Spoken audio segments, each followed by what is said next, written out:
Good day, everyone. In our last video, we talked about the importance of the atomic bomb in the beginning of the Cold War. Initially, communism provided some form of threat for the capitalist and democratic West, and we saw that kind of culminate in the 1950 Mosinee, Wisconsin May Day takeover of the city by suspected communists, right, hosted by the American Legion. But today we're going to start in a slightly different location. We're going to be starting at the end of a story of trying to understand, once again, how do we get from the end of World War II to the beginning of the war in Vietnam? And today we're going to be passing through one of the most famed actors of the 20th century, right? One of the first really great African-American actors that was really loved by all, Mr. Paul Robeson. And we're going to find him being questioned in a really unlikely location. Let's take a listen. A member of the Communist Party. Oh, please. Please answer, will you, Mr. Robeson? What is the Communist Party? What do you mean by that? Are you now a member of the Communist Would you like Party? to come to the ballot box when I vote and take off the ballot and see? Mr. Chairman, I respectfully suggest the witness be directed to answer the question. You are directed to answer the question. I invoke the Fifth Amendment and forget it. I respectfully suggest the witness be directed to answer the question whether, if he gave us a truthful answer, he would be supplying information which might be used against him in a criminal proceeding. You are directed to answer, Mr. Robeson. In the first place, wherever I've been in the world, the first to die in the struggle against fascism were the communists. I laid many wreaths upon the graves of communists. That is not criminal. Chief Justice Warren has been very clear that the Fifth Amendment does not have anything to do with the influence of criminality. And I invoke the Fifth Amendment. Boom! And there we go, right? A little bit of constitutional history and all this too, right? One of the great things that we find at this time period is, right, while we're so afraid of communists coming and infecting our country, right, it was indeed the feeling of anti-communism that felt truly stifling to many individuals. Now, what we can end up seeing here is a unique history, right? So you see that the acronym HUAC, right? And that stands for the House Un-American Activities Committee. And it was run by this guy, right? Not that guy. Here we go. This guy right here, right? Him and Richard Nixon sat as high members, right? Joseph McCarthy as the chair. Joseph McCarthy is a Wisconsin senator, right? From the Republican Party. And we can understand now, right now, we're drawing the lines between Mosinee and what's going on in the rest of the world, right? Mosinee was a great exploration of how Wisconsinites were feeling about communism overall, right? And through that, we elected Joe McCarthy. Now, Joe McCarthy, however, utilizing the concept of what we call McCarthyism, right? Literally scaring people into, thinking that not only communists are bad, but we had to root them out of the society, right? Paul Robeson declares, of course, his Fifth Amendment right to not self-incriminate, and how he says specifically how that right doesn't mean and infer any criminality. And we can see one of the things that happens in the justice system, right? Fear tends to make us think things are going to happen, bad things, and we need to fight against that. Now, this leads us to the next idea, right? Once again, we're looking at how history here is playing into the start of the Vietnam War. And the anti-communist feeling in the United States was incredibly strong, and in many ways, right, even in places like Hollywood felt a bit divisive, right? And this was a quote from Joseph McCarthy. If I have any doubt that they, the communists, that I haven't any mind, right? That they are communists, that I haven't any mind. I am convinced that these Hollywood commies are agents of a foreign country. These communists thump their chests and call themselves liberals, but if you drop their rompers, you'll find a hammer and sickle in their rear ends. And here we go, is the modern take, right, to kind of bring it all the way back past Vietnam. So why today do we insinuate socialism and maybe the left-leaning Democratic Party as communist or socialist? Well, this has been going on since the end of the Second World War, right? Going back to Joseph McCarthy. He's kind of playing that old tune, right? And we got to remember, right, McCarthy himself was a unique figure in all of this, right? as I said, him and Richard Nixon would be big friends. But now we're understanding here too, right? How we're tying in Hollywood, right? How Paul Robeson, right, very famous actor, starts getting tied in. And we can't forget, right, that there was some connection to some members in Hollywood to the Communist Party. They had joined for a period of time. By 1945, after the war, they were not necessarily associated with the party, but because of their previous associations, right, they were brought to task, right? And this brings us into a question: should we be punished because of our political and economic thoughts, right? Today we might talk about how, oh, if you're conservative or if you're homosexual, right, you might feel discriminated against. But what happens if you're a liberal? What happens if you are a communist? Is that legal to do? And that really brings us back into this idea of the Red Scare, right? Why are Americans feeling like we need to stop communism? Has a lot to do with not just that rivalry, right? Not just the governments going at each other or the development of the bombs, but a concerted campaign to get Americans frustrated with the communist parties of the Soviet Union and what would eventually be China. And this was a major quality here to understand, right? If we take a look specifically at all the way back to 1946, right? We go back to that moment after World War II, right? You know, the Cold War doesn't just start in 1950, right? It's kind of its hottest moments as we're starting the nuclear arms race. But you got to go back to Winston Churchill's speech, right, of 1946, where he talks about the Iron Curtain that's spreading across the world, right? And I think that's one of the most important things to consider here, right? That this conflict is developed in a way to try to stop an entirely different system from taking hold that wasn't well accepted in the West specifically.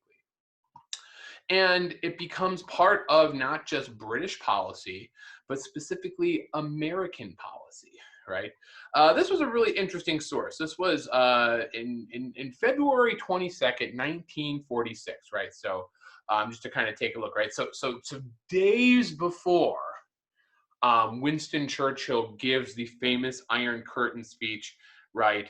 At the same time, we have what's a U.S. State Department individual, George Kennan, who delivers what's called the long telegram. And this was a telegram to, at that time, President um, Harry Truman, he's back there, right? About the dangers of what the USSR was trying to do, right? And Kennan had been sort of an operative in a sense, right? You know, once again, remember, this is right after the Second World War. So, you know, one of the things that since the beginning of the Soviet Union is that they're trying to spread socialism and communism to other places, right? And we can see that, right? So the telegram goes over many things, but the main parts, right, are basically what's happening with the Soviet outlook, right? So this informs so much about how the United States should respond to the Soviet Union. We can see here, right, the USSR still lives in antagonistic capitalist encirclement, which in the long run, there could be no peaceful, permanent coexistence, right?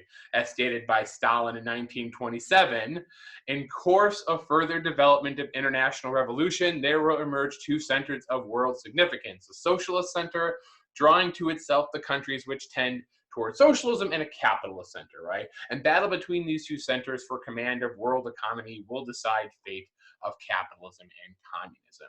Now, I think what's interesting here, right, is remember that these were just allies, right? Stalin had to kind of bite the bullet and essentially accept the help of Britain and the United States to fight off the Nazis, who Stalin was trying to deal with himself during the war, and of course Hitler turned on him. And this brings us back to understanding, right, you know, what the socialist mindset is, but also how the United States essentially subscribes to a similar view, just on the other side of the coin, right? Intervention against the USSR, while it would be disastrous to those who undertook it, would cause renewed delay in progress of Soviet socialism, right? So we have both two things here, right? The reality of the USSR trying to fend off the capitalist centers of the world from essentially what happens to be these new areas, right? One of the things that we're looking at the same time is, you know, change isn't just happening in the Soviet Union, right? We have new colonies in places like Africa and Asia, right, that are basically being broke away from the capitalist yoke. Remember, France and Britain specifically have many Asian and African colonies that after World War II, they don't have the power to control anymore. And that's one thing to consider in at least the Soviet perspective, is that capitalism and colonialism were directly tied with one another. And to be fair, from about 1800, if not before that, to 1945, it was kind of hard to separate the two, and it provided its own problems. But this led the United States down a specific path, right? Once again, remember, this isn't necessarily a wholly aligned story here. But we start seeing is that the high levels of government are starting to notice the conflict develop, right? And we see that kind of play out. How does that impact Vietnam? Well, once again, we have to kind of go back to the first parts of our story, right? Taking a look at Paul Robeson's testimony in 1956.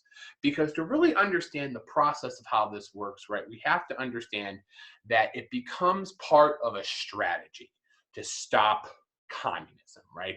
Especially after the development of the atomic bomb. Right, so this was from this is a speech about the domino theory, right?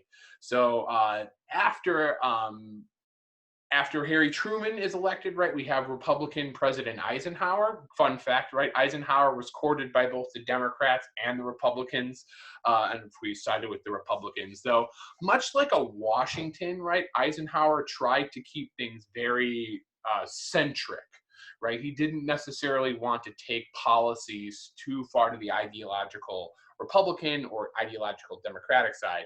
And there's lots of other internal politics here that matter too, but we're not going to go over them today. And the big thing is understanding how American policymakers and military officials are looking at the Soviet Union. And remember, this is main general of World War II becomes president, and he says, right, you have, of course, both the specific and the general when you talk about such things, right? And he's looking specifically at this, the strategic importance of Indochina. And Indochina just happens to be Vietnam, right? Burma, Laos, Cambodia, Thailand, right? Even Korea, right? Remember that the United States is just getting out of the Korean War, and they're in a little bit different geographic location, but it's still unique, right? And President says this: you have, of course, both the specific and the general, right? First of all, you have the specific value of locality in the production of materials the world needs. So he talks about the importance of resources. Okay, once again, going back to a sort of colonial mindset, right? That's a really important consideration in all this. Then you have the possibility of many human beings pass under a dictatorship. So you do not want to have people living under a dictatorship. That was one of the major issues with having communism at this time period, because there really was no separation between communism and authoritarianism, right? They really went hand in hand, because it turns out to completely change your society to one idea, you need to have a strong arm. And that was, once again, a consideration in all of this, right? Democracy is at least one method for securing rights and sovereignty. And finally, you have the broader considerations that might follow when you would call the falling domino principle, right? We all know how dominoes work, right? You stand them all up in a row, you knock one down, and the other one's knocked down with it, right? You have a row of dominoes, right? You set up, you knock over just one, and what happens is the last one will fall with certainty. Now, keep in mind, right, Vietnam, in many ways, is considered the last of these dominoes, and or the first, depending on what you're looking at, right? So this domino theory is developed during this time period of the Korean War, and the United States doing everything it can to hold up the dominoes of the Korean War. And what becomes a major issue with the United States is, once again, looking at the domestic issues of the Red Scare, looking at the very, international issues of how do we deal with communism when it's antagonistic to capitalism, right? They said it themselves, and at least in Keenan's words, right? You need to hold the line. And Vietnam in the 1950s and 1960s becomes an important line for the United States, or at least the policymakers there. So, right, we're starting to expand our understanding of how we get to Vietnam. And today we took a look at the Red Scare domestically bringing public support in some ways to these anti-communist measures. We took a look at the foreign and international issues that started, even before 1950, and how that leads into Eisenhower's domino theory and how that gets used as a justification for maybe we should go into Vietnam to stop them. All right, that's our domino theory presentation. I'll see you guys tomorrow.